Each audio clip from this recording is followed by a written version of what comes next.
Today, I am going to be talking about Facebook ads for the skincare and beauty industry. And really, this stuff's useful for any e-commerce brand at the moment trying to run Facebook ads. I recently, over the last year, took a brand from making no money from ads to 3.9 million in sales from around 500K in ad spend. This is a really successful campaign over the last year and it's continuing to thrive. It's the best it's ever been. It's around a 5 to 6 times ROAS at the moment. And so there are some key takeaways within this journey I've gone through with them in terms of what has gone well and also what's not gone well that I think you can take from and implement on your own business and do better when it comes to running your own ad campaigns to achieve the kind of results that we've been seeing with this particular brand. My name is Max Sinclair. I am losing my voice right now, so excuse me if I go a little hoarse at any moment in this video, but I couldn't stop the YouTube game, so I'm going all the way through even with this horrendous voice. And let's dig into it. Before I start, if you would like to speak to me directly, I am always available, max@snowballcreations.com. That is my agency, Snowball Creations. And you can also subscribe, obviously, to keep in touch with me. So this stuff I do all the time. So if you find it useful, then please do hit the subscribe button and there'll be lots more to come. So, key takeaway number one, this is vital. Have a brand that people love. Brand is important. Brand is one of the big levers when it comes to e-commerce that helps you differentiate yourself from your competition and go away from this kind of commodity mindset. So if there was no brand behind any skincare product, we would find the one that was most efficient at solving the problem of, reducing our aging or whatever that might be. And we would stick to that, and then that would kind of be it. The brand is actually one of the biggest drivers when it comes to which skincare product or beauty product you might use. It's the same with fashion, for example, as the classic example. You can be charging 10x what someone else is charging and people will still choose you because your brand is powerful. So this particular company invested a lot at the beginning in advocates. They've done a lot of work over many, many years to build a really powerful brand. And so this has been vital in us delivering great results for them because their brand has weight behind it when we run ads for them. So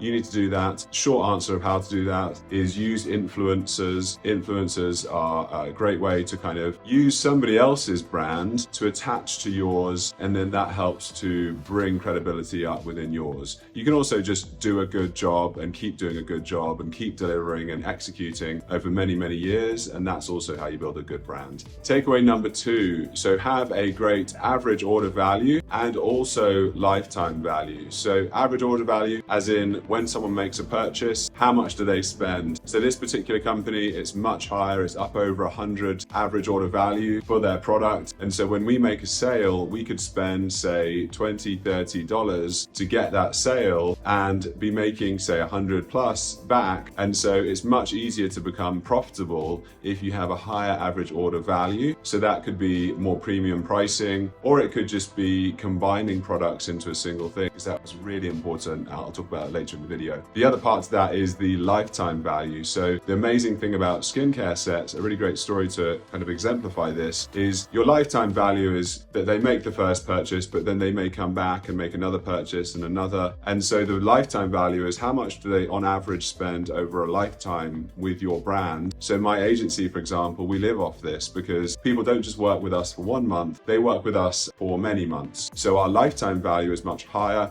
and so we're able to spend a lot more on things like marketing to get our customers in. So it's the same with the skincare and the beauty industry. People will often stick with a brand that they enjoy, and so their lifetime value is strong. So this is really important to figure out for your own brand and understand how you can improve on it. Takeaway number 4, don't forget the classic creatives. So everybody talks about all sorts of really interesting, innovative approaches with flashy videos and all sorts of other things to promote your products. And for sure, those things can do really well. User-generated content is extremely effective. It's one of the best ways to come up with lots of creative, relatively affordably, that works very well on social media today. But with this particular brand and with many others, we still see simple, really well done photography of the product with nice, interesting backdrops or nuances to how you show that product in interesting ways, or just beautiful models. Those types of creative can still do very, very well in today's world. So don't just think that it's just user-generated content nowadays, or just this or that.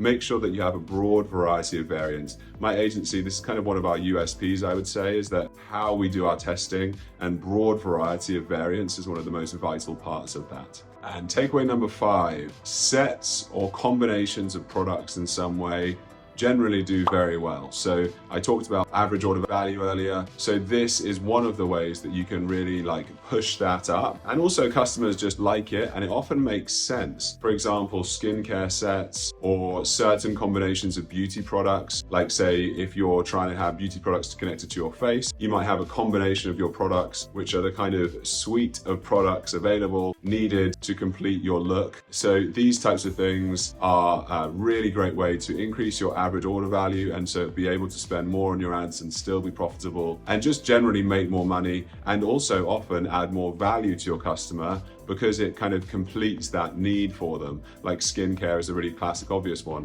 You don't just need moisturizer, you need a cleanser, you need moisturizer, you need these things combined. Takeaway number 6. So if there was a winner in creative, it would be either carousels or UGC, so user-generated content. So carousels, I love carousels, especially if you can get a kind of premium, like 3 different levels of one of your products, and then you do 3 different tiles within a carousel of those products, or you have the range of products that you have available. Carousels are perfect for e-commerce, and they're great for lead gen, to be honest. But I love them for this particular video for e-commerce because they give you such range, they give you such diversity of showing different products. They also fall into being a really great stories within Instagram, which is a huge amount of sales come nowadays from Instagram. We see a very large percentage, and not just Instagram, but stories specifically. And so those carousels automatically turn into these really nice 3 or 4 story slide stories.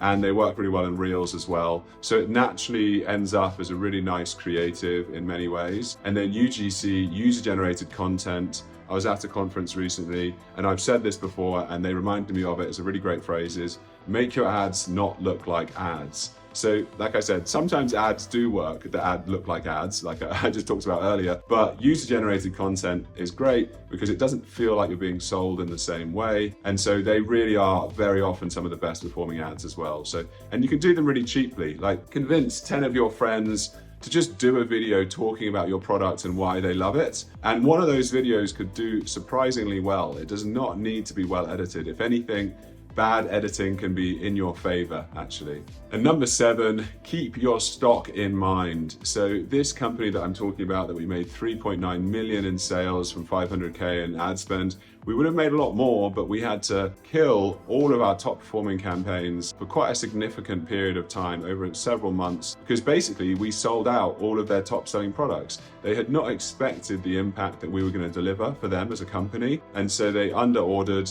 And so then we had to kill all of these campaigns that were just printing money. They were like 6-7 times ROAS, and we had to just turn them off and kill that money machine because basically the business had not expected such results. And so then they ran out of stock. And of course, we should not run ads if you've not got stock to be selling. So make sure you're aware of this. I'm sure as an e-commerce brand owner you are, and I know that this is a very challenging problem because cash flow and all of these other issues around stock will always be there, but it's very important to consider when starting running ads or scaling up with ads that you remember that that is going to change your stock requirements over the next 6 months ahead. This is a complicated game to go into, so I'll leave that to you, the professional in e-commerce, but I'll just tell you that it can obviously be a big impact to your ads if you've got really effective ads running that don't always stay running and don't always stay working. So when it works, you want to jump on that opportunity. So make sure you're looking after your stock levels. So yeah, if you can combine all of these things, I'm really confident that you're going to really improve the results that you're seeing from Facebook ads. One last thing, don't forget tracking. That is vital. Do not just use Facebook ads. I did another video actually, which I'll link below and I'll put it into the description, or maybe we can get a link somewhere up here, and make sure that you put something in place. So AnyTrack, one of these others that I talk about in that video, you can go watch that now, because Facebook is just not good enough anymore at tracking, especially with things like skincare and beauty. You need to know the lifetime value of your customers, and some of these other tracking softwares do that really well. But otherwise, please do subscribe so that I can see you next week as I release these videos all the time, and I'm trying to keep consistent with that even when I'm losing my voice. I hope you appreciate the commitment, and otherwise, yeah, I will see you in the next one, hopefully.